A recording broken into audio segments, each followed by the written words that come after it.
Hi viewers, welcome to Rajesh Lekkalu. Today our topic is transition problem. Right, consider the transition problem matrix. మనకి ఎంతండి 5x5 matrix ఇచ్చాడు, square matrix.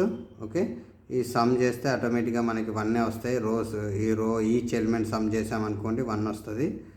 అలానే ఇస్తాడు. ఇది graph matrix, ఇది graph problem కాబట్టి it's graph is shown below అన్నాడు.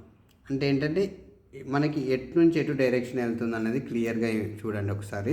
ఎన్ని ఎలిమెంట్స్ ఇచ్చాడమ్మా మనకి?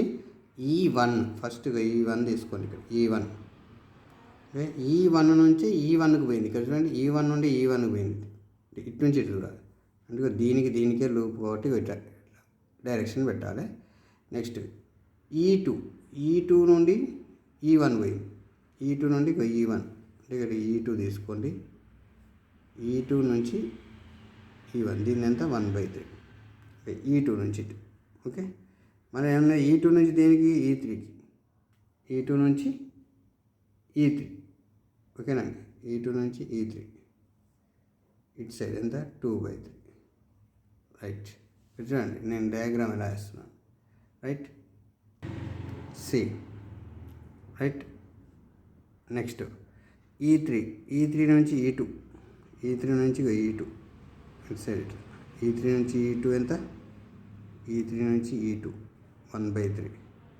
Next E3 to E4, E3 to E4, E3 E4 అనుకుందాం ఇక్కడ. E4 ఎంత? E3 to E4 2/3. Next E4 to E3, E4 to E3 ఇదంతా 1/3. ఓకే, రైట్, కనబడుతుందండి. E4 to E3 1/3. Next E4 to E5 ఎంత ఇచ్చాడు మనకి? E4 to E5 2/3. Next E5 to E5, ఇందులో ఏది లేదు. E5 టు E5 ఉంది ఇక్కడ చూడండి.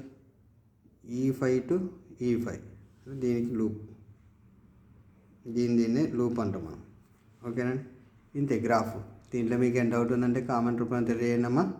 Okay, thank you everyone. మన ఛానల్ ఇంతవరకు సబ్స్క్రైబ్ చేసుకోండి, లైక్ చేయండి. Thank you.